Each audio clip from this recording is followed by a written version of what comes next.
여쭤볼게요. 네. 지금 민원사주 의혹으로 권익위 조사, 그다음에 경찰 수사 대상으로 올라 있는 류희림 위원장 네. 임기가 7월 말에 끝납니다. 네. 그러니까 국회 개원하고 한 두 달 있다가 그냥 임기가 마무리되는 상황인데 이 류희림 위원장에 대한 뭔가 조치가 필요한 거 아닐까요? 이것도 정확히 예. 말씀드리면 네, 검경이 수사 제대로 하면 이분은 끝납니다. 안 되잖아요. 제가 계속 말씀드리는 게 이분이 뭐 믿고 이러냐? 검경이 날 봐줄 거다. 정확히 검사 독재 하에 대통령이 내 뒷배야 이런 태도이잖아요. 그래서 검경이 이런 상태이면 유일임 위원장을 우리가 어떻게 할 재간이 없는 거죠. 네, 그런데 네, 방통위가 그 이동관 위원장이 그랬잖아요. 그 방심위가 뭐를 할 것이다 이렇게 미리 예고제도 하고. 네, 예, 이건 무슨 얘기냐면 어쨌든 방심위의 의결을 방통위가 최종적으로 법적으로 두들겨 준다. 과장이 하건 예. 위원회가 하건 이렇기 때문에 방통위를 정상화하면 네. 류희림 위원장은 해결되는 거죠. 예. 그 방심위가 유튜브 등의 어떤 플랫폼도 본격적으로 좀 들여다보겠다, 규제하겠다, 뭐 이런 신호로 볼 수 있을 만한 움직임도 있나요? 움직여봤자 소용없습니다. 없어요? 예, 네. 유튜브가 만약에 유튜브가 이걸 알아야 돼요. 대통령실에 뉴미디어 비서관이 신설된다는 소문도 있어요. 신설돼봤자 예. 그러니까 한번 해보십시오. 그럼 네. 정면 대결하는 겁니다. 그러면 예. 그 민주당 과방위원들이 이번에 전혀 못 보던 투쟁을 하게 될 테고 네. 예를 들면 구글과 어떻게 해보겠다. 그럼 구글은 자기 자체 신뢰감이 떨어집니다. 예, 그래서 그런 꼼수 쓰지 말고 일 잘해서 점수 딸 생각하고 네. 한마디로 예를 들면 명백한 허위 사실에 대해서는 이거는 법적으로도 할 수 있고 다 할 수 있습니다. 그래서 조민 씨가 일부 이기고 그다음에 조국 교수가 이기잖아요. 네. 그런데 그게 아닌 일반적인 규제 못합니다. 법을 바꿔야 되고 예. 내가 보기에 불가능하다. 장윤선 때려잡고 싶은 것 같은데 예? 저를 왜요? 제 말은 장윤선 때려잡고 김어준 때려잡고 예. 새날의 푸른 나무 때려잡고 이동영 때려잡고 뭐 박시영 때려잡고 이러고 싶은 거 아닐까요? 그러겠죠. 그런데 그럼 해보십시오. 그게 어떤 결과를 가져오나. 5월에 류희림 위원장이 급하게 미국 출장을 가는데 이거 조사 안 받으려고 도망가는 거다 이런 비판도 있어요. 그렇게 비판할 소지가 충분하고 뭐 그래봤자 소용없습니다. 그냥 거기 외국에 계실 게 아니라면 예. 네. 그러니까요. 근데 지금 보면 5월 한 달 남은 21대 국회도 좀 역할을 해줘야 될 것 같고요. 당장. 그렇죠? 예, 5월 2일 날 예. 본회의가 예정되어 있습니다. 예. 그래서 지금 그 홍익표 원내대표가 마지막까지 일하는 사람이잖아요. 그러니까요. 그래서 지금 5월 2일 국회를 열기 위하여 동분서주하고 있는. 근데 5월 4일 날 국회의장은 또 LA에 가시더라고요. 5월 2일 날 할 네. 일 하고 가십시오. 만약에 일을 안 하고 가면 어떻게 돼요? 그래서 제가 그거 보시죠, 뭐. 그렇게 어쨌든 지금 홍익표 원내대표랑 박주민 수석이 네. 5월 2일 최해병 건 네. 처리하려고 정말 동분서주하고 있습니다. 예. 그러니까 다른 것은 몰라도 전세 사기 특별법하고 최해병 건하고 이태원 참사하고 네. 이런 것들은 일을 해야 된다. 마지막까지 정말 최선을 다해서 일을 해야 된다라는 생각이 좀 예, 듭니다. 그렇게 하고 있고 네. 만약에 김진표 의장이 일 안 하고 떠난다. 네. 그러면 저는 추미애 대표가 최대 수혜자가 될 것이다. 이렇게 봅니다. 5월 4일 날 저희가 인천공항을 한번 가볼까 생각 중입니다. 김진표 의장 어떤 태도로 가실지 한번 확인해 제가 보겠습니다. 채널A 뭐 유튜브에 나가가지고 김진표 의장 같지만 않았으면 좋겠다. 아주 너무 심하세요. 근데 이분은 정말 좀 심하다라는 생각이 좀 듭니다. 네. 영수회담 오후 2시에 저희도 네, 이제 네. 오후 2시에 긴급 편성해서 라이브 할 예정입니다. 오후 2시에도 취재 편의점 여러분 함께 해주시면 좋을 것 같은데요. 영수회담 어떻게 전망하세요? 일단 이 영수회담의 성격을 네. 냉정하게 들여보셔야 됩니다. 이게 준비가 돼서 의제를 우리가 잘 준비해서 야당하고 협치를 해보자. 이래서 된 영수회담 아니잖아요. 이거 아니죠. 다 인정을 하십시오. 왜 제가 이걸 인정하라고 말씀드리냐면 기대치를 막 높여놓고 이재명 대표가 아무것도 못 얻어냈다. 이렇게 언론이 쓸 게 뻔한데 지지자들까지 휘둘리면 안 되십니다. 물론 네. 전 믿지만. 그래서 성격이 그렇고 일단 윤석열 대통령은 안 변합니다.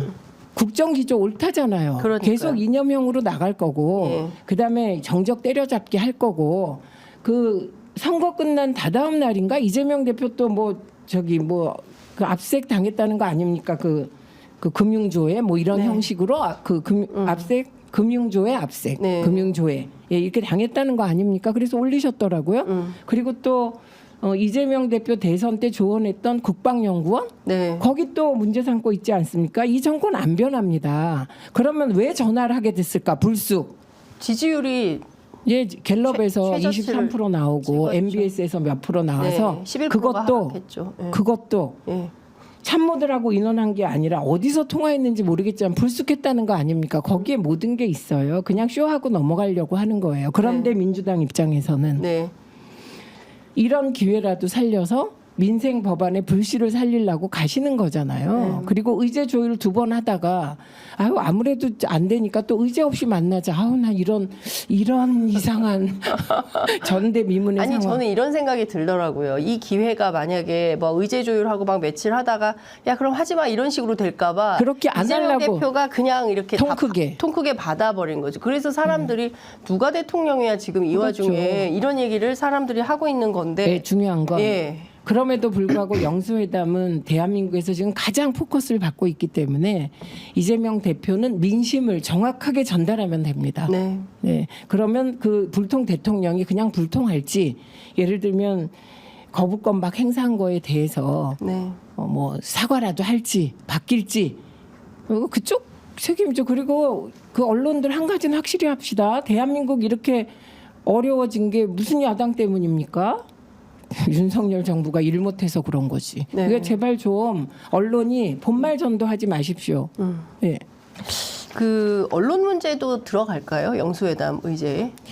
그러니까 하고 싶은 말은 다 하실 것 같습니다. 제가 보기에 중요하다고 이재명 대표가. 생각하는 의제는. 예. 그런데 아무래도 이재명 대표는 예. 사실은 민생에 관심이 가장 많은 분이에요. 예, 그래서 민생은 확실하게 얘기하게 근데 되고. 워낙 59분 대통령이라 1시간인데 이번에 또 모르죠 뭐. 혼자 다 얘기할까봐. 이번에는 많이 듣겠다고 했잖아요. 아니 근데 말은 그렇게 하는데 말대로 또 실천이 잘.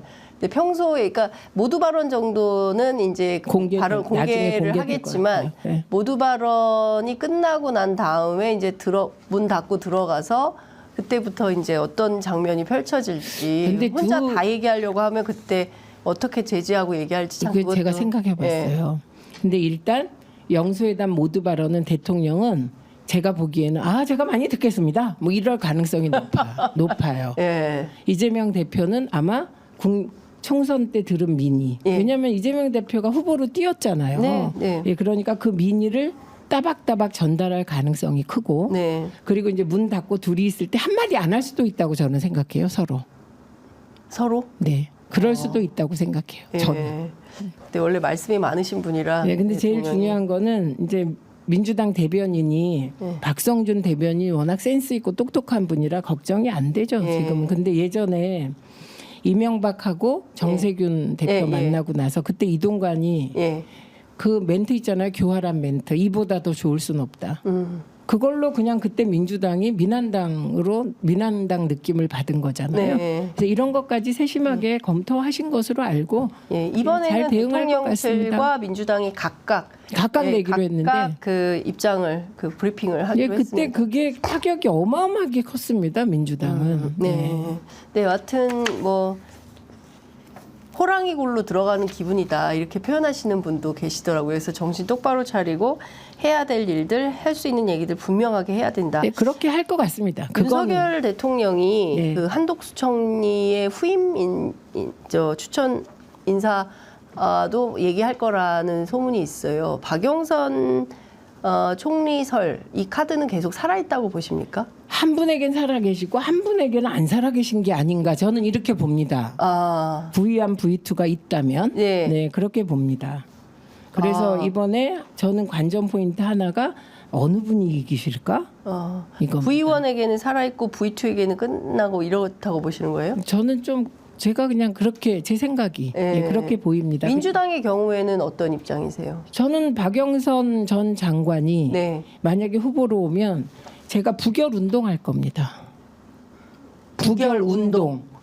의원들한테 저 사실 아시잖아요. 사람 만나는 거 별로 안 좋아하고 전화도 안 하잖아요. 일만 하는데 네. 이번엔 한 분 한 분 찾아가서 부결을 호소할 겁니다. 부결 운동. 부결 호소. 부결 호소 운동을 한다. 네, 할 겁니다. 예. 저는 적합한 인물도 아니고 예. 총리 자격 없으세요. 제가 보기엔. 왜냐하면 이시기 총리는 네. 제가 늘 예를 들잖아요. 이회창 총재 같은 분 보수에. 네. 예, 그러니까 오늘 국민의힘 비대위원장이 황의여 전 대표가 네, 됐더라고요. 맞습니다. 예. 한편으로는 아, 정말 사람이 없나 보다 이런 생각도 들지만 황의여 전 장관 자체는 네. 사실은 보수적이면서 합리적인 분이에요. 네. 그런데 뭐 소통을 많이 하시는 그런 분이죠, 분이에요. 민주당하고. 제가 19대 예. 때 같이 일을 해봐서 예, 알아요. 예. 그래서 아, 저런 기조로 가려면 이회창 전 총재 같은 분을 찾으면 된다. 보수의 위기는 보수가 극복하는 거지. 예를 들면 그 민주당에 있으면서도 색깔이 불분명했던 사람이 가서 하면 이거는 되겠습니까? 죽도 밥도 안 되지. 그런 의미에서 자격이 없다고 생각합니다. 네. 박영선 전 의원이 보수가 아니시잖아요. 예. 보수인가?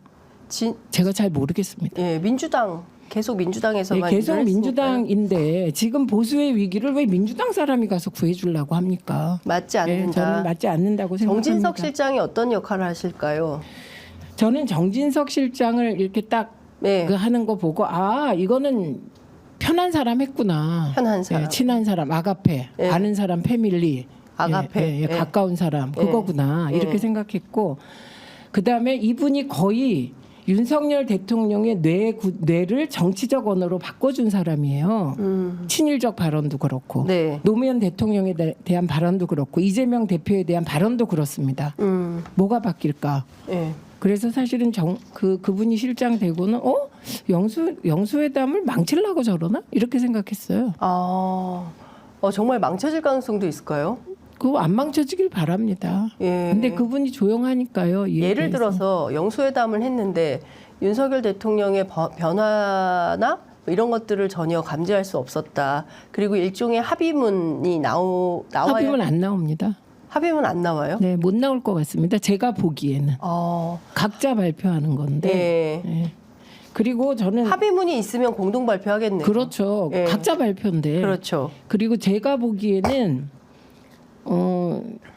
윤석열 대통령이 어떤 약속을 하든지 국민들은 잘 안 믿으실 것 같습니다. 저도 안 믿습니다. 민주당에 믿는 분이 계실까요? 왜냐하면 선거 때 관권 선거라는 비난을 무릅쓰고 민생 토론회 하면서 공약 남발하시지 않았습니까? 그거 지킬 거라고 생각하는 분들이 없더라고요.